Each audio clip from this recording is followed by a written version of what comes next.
സീരിയലിൽ അഭിനയിക്കുന്ന ഒരു സിനിമയിൽ പറ്റിയല്ല, സിനിമയിൽ പറ്റുന്ന ഒരു സീരിയലിലേക്ക് തിരിച്ചു വരുന്നില്ല, അങ്ങനെയൊക്കെ ഒരു ചെറിയൊരു വർത്താനമില്ലേ? അത് ശരിയാണോ? ശരിക്കും അനൂപിന്റെ എക്സ്പീരിയൻസിൽ വളരെ നീണ്ട ചർച്ച നടത്തേണ്ട ഒരു വിഷയമാണ് അത്.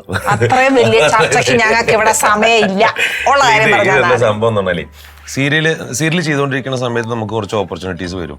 ആ സമയത്ത് അവിടുത്തെ അവൈലബിലിറ്റിക്ക് അനുസരിച്ച് നമ്മൾ ഫ്രീ ആവുക എന്നുള്ളൊരു വലിയ പോയിന്റ് ഉണ്ട്. അത് ചിലപ്പോൾ ആയിക്കോണമെന്നില്ല, കാരണം നമ്മൾ സീരിയൽ ചിലപ്പോൾ ലീഡായിട്ട് ചെയ്യുന്നതായിരിക്കും. അപ്പൊ അങ്ങനെ കിട്ടുന്ന സംഭവങ്ങൾക്ക് നമുക്ക് പോകാൻ പറ്റില്ല. സ്ലോലി അത് പോയി കിട്ടും. ഇത് അവസാനിപ്പിച്ചിട്ട് അങ്ങോട്ട് പോവുക എന്ന് പറയുന്ന ഒരു സിറ്റുവേഷൻ ഉണ്ട്. ഇല്ലത്തിന് ഇറങ്ങും ചെയ്ത് അമ്മാത്ത എത്തി ആ ഒരു മുടയെ മാറും. അവിടെ എത്തുമ്പോൾ എന്താണ്, ഓൾറെഡി നമ്മൾ സീരിയലിൽ ചിലപ്പോൾ ഒരു 10-700 എപ്പിസോഡ് അല്ലെങ്കിൽ 2-3 സീരിയലുകൾ ചെയ്ത ആൾക്കാരായിരിക്കും. അവിടെ ചെല്ലുമ്പോൾ ഓൾറെഡി ഈ ആള് എസ്റ്റാബ്ലിഷ്ഡ് ആയിരിക്കും. അപ്പൊ വെച്ചാൽ പ്രേക്ഷകരുടെ മുമ്പിൽ ഫേസ് ഭയങ്കരമായിട്ട് എസ്റ്റാബ്ലിഷ്ഡ് ആയിട്ടുള്ള ഒരാളായിരിക്കും. അപ്പോ ഈ സിനിമയിൽ ഒരു ക്യാരക്ടർ ചെയ്യുന്ന ആ പുള്ളിയെക്കാട്ടിലും അല്ലെങ്കിൽ ആ വ്യക്തിയെക്കാട്ടിലും ഫേസ് ചിലപ്പോൾ ആൾക്കാർക്ക് അറിയും. അപ്പൊ ഇവരുദ്ദേശിക്കുന്ന ക്യാരക്ടർ ഈ പുള്ളിനെ കൊണ്ട് ചിലപ്പോൾ ചെയ്യിച്ചോളന്നില്ല.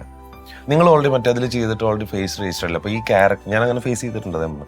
ഈ ക്യാരക്ടർ ചിലപ്പോൾ നിങ്ങൾ കൂടെ കമ്മ്യൂണിക്കേറ്റ് ചെയ്യാൻ പറ്റില്ല. അതന്നെ ഏർപ്പാട് അറിയില്ല. പക്ഷെ അതുകൊണ്ട് അത് ചില ആൾക്കാർക്ക് അത് പറയാൻ, ചില ആൾക്കാർ ഓപ്പൺ ആയിട്ട് പറയും അതുകൊണ്ടാണ്. പിന്നെ ഓഫ് കോഴ്സ്. പക്ഷെ അതും ബ്രേക്ക് ചെയ്തിട്ട് ഒരുപാട് ചെയ്യുന്ന ആൾക്കാരുണ്ട്. ഇതെല്ലാം ബ്രേക്ക് ചെയ്തിട്ട് ഇപ്പൊ എനിക്ക് അജഗജാന്തരം എന്ന് പറഞ്ഞ സിനിമയിൽ ഒരു ക്യാരക്ടർ അത് തന്നത് ഒരു കണക്ട് ചെയ്തിട്ടാണ്, സീരിയലുമായി ബന്ധപ്പെട്ടിട്ടുള്ള ഒരു ആർട്ടിസ്റ്റാണ് അതിലിപ്പം. പക്ഷെ അങ്ങനെ വലിയൊരു പടത്തിൽ തന്നു.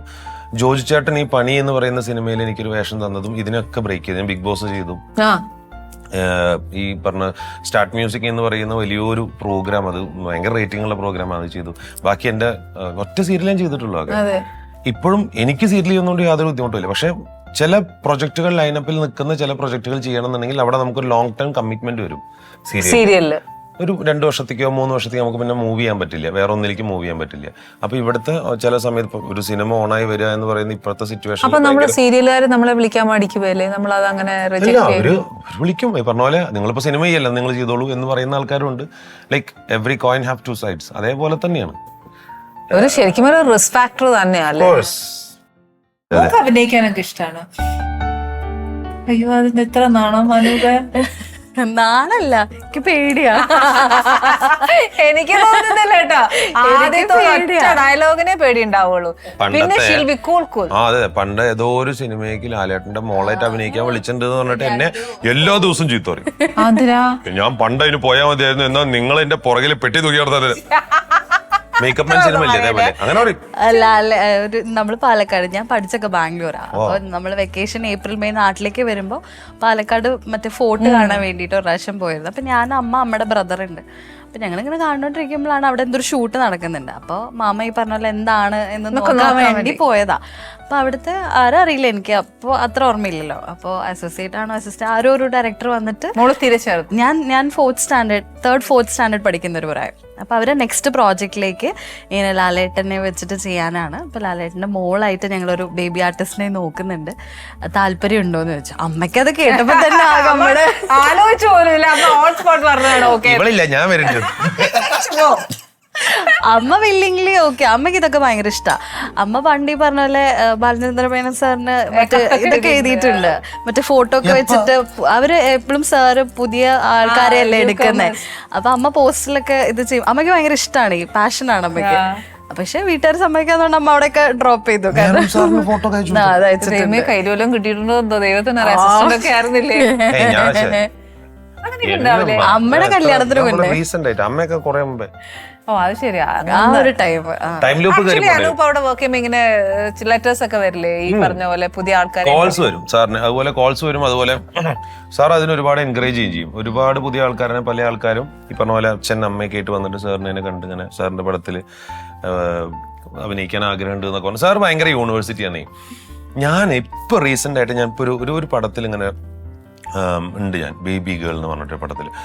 അപ്പൊ അതിന്റെ ഷൂട്ട് നടക്കുന്ന സമയത്ത് ഈ കൺമഷിയുടെ കാര്യം ഞങ്ങളുടെ സ്വാഭാവികമായിട്ട് ചർച്ചയിൽ വന്നു കേട്ടോ. അപ്പൊ അതിന്റെ ഒരു പ്രൊഡക്ഷനിലുള്ള രാഹുലുണ്ട്.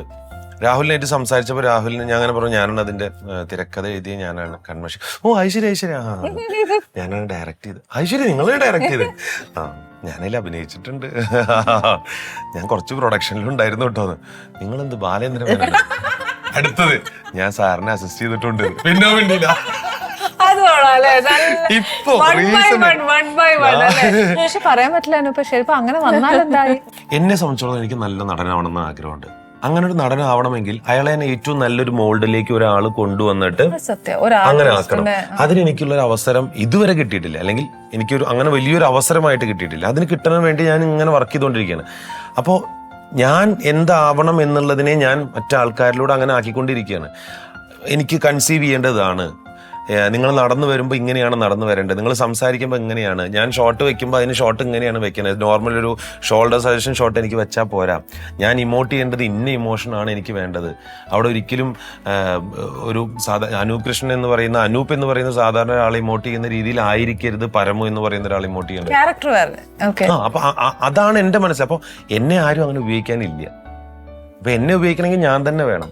ദിസ് ഈസ് വാട്ട് നമ്മൾ ചെയ്യാനുള്ള പണി എന്താണോ അത് പതുക്കെ പതുക്കെ പതുക്കെ പോളിഷ് ചെയ്ത് വന്നു കഴിഞ്ഞാൽ one day it will Shine. Correct. നമ്മൾ പോളിഷ് ചെയ്തുകൊണ്ടിരിക്കണം അല്ലേ?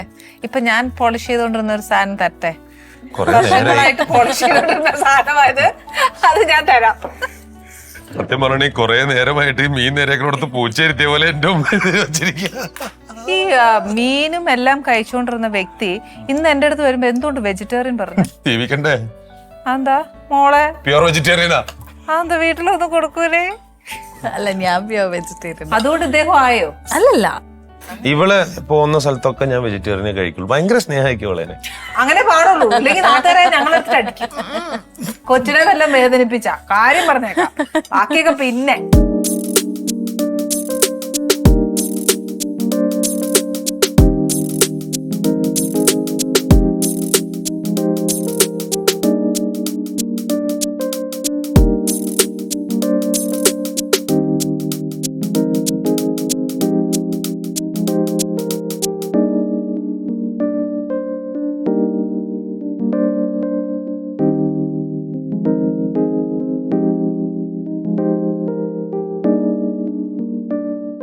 ഓക്കെ, ഇനി പുതിയ വിശേഷങ്ങൾ. ഇപ്പൊ ഏത് വർക്കാ ചെയ്യുന്നത്? ബേബി ഗേളിൽ ഇങ്ങനെ ഒരു സംഭവം ചെയ്തു. ആര്യവ്രതം എന്ന് പറഞ്ഞൊരു പടം ചെയ്തു. പിന്നെ പേരിട്ടിട്ടില്ല, ഒരു തമിഴ് പടം ചെയ്തു കഴിഞ്ഞിട്ടുണ്ട്. വളരെ നല്ലൊരു വേഷമാണ്, ത്രൂ ഔട്ട് വരുന്നൊരു വേഷമാണ്. അപ്പൊ തമിഴിൽ ഇനി ഫുൾ സ്വിംഗ് അല്ലേ? സാപ്പിട പോറേ നന്നായിട്ട് കേട്ടോ. ഇതെന്താ കറി? എന്താ പനീർ ലൈക്ക് എന്താണ് ഒരു പേരിട്ടോ? ഇത് കടായി ഉണ്ട്, ചിക്കൻ റോസ്റ്റ് ഉണ്ട്, എല്ലാം കൂടെ ചേർന്ന ചിക്കൻ റോസ്റ്റ് ഉണ്ടെന്ന് പറഞ്ഞു. ചിക്കൻ ഒന്നും ഇല്ലല്ലോ. അതില്ല, ചിക്കൻ റോസ്റ്റിന്റെ അരപ്പുണ്ട്, പക്ഷെ കടായിയുടെ സാധനവും ഉണ്ട്. നല്ല ടേസ്റ്റ് ഉണ്ട്. Thank you. Paneer kadai. Okay, ഇത് റുമാലി റൊട്ടി. അതെ, ഇതിന്റെ കോമ്പിനേഷൻ റുമാലി റൊട്ടി ആയിരുന്നു നല്ലേ. എനിവേ, എന്തായാലും എനിക്ക് ഒത്തിരി സന്തോഷമായി അനൂപെ. ഒരു ട്രൂ ബ്ലെസ്സിങ്സ് ചേച്ചിയുടെ, എന്താ പറയാ, ഫ്രം മൈ പ്യോർ ഹാർട്ട് ഒരു ഭയങ്കര അനുഗ്രഹം. ദേവി അനുഗ്രഹിക്കട്ടെ. തമിഴിലും തെലുങ്കിലും ഒക്കെ ഭയങ്കര ബിസി ആവട്ടെ. പക്ഷെ ഒരു കാര്യം, ബിസി ആവുന്നൊക്കെ കൊള്ളാം, ഇവിടെ വിളിക്കുമ്പോ വന്നോണം. എന്റെ പ്രേക്ഷകരുടെ ഒരു സെക്കൻഡ്, ഞങ്ങൾക്ക് ഇത്രയും നല്ല അടിപൊളി ഭക്ഷണമൊക്കെ തന്നില്ലേ? കുറച്ചുകൂടി ഞാൻ കഴിക്കും. ഇപ്പൊ ഞങ്ങളൊരു തിരിച്ചു സമ്മാനം തരും. ഈ കോസ്റ്റ്യൂം ഒക്കെ എടുക്കാൻ വേണ്ടി പോയി കഴിഞ്ഞപ്പോ ഞങ്ങൾ അവിടുന്ന് ഒരു ആദ്യം ഞങ്ങൾ എന്തെങ്കിലും ഉണ്ടാക്കി കൊണ്ടുവരാന്നാണ്. കുറച്ചും കൂടി വെറൈറ്റി ആയിക്കോട്ടെ എന്ന് വിചാരിച്ചു ഞങ്ങൾ അവിടുന്ന് തന്നെ ഒരു അടിപൊളി ഹാൻഡ്ലൂം സാരി.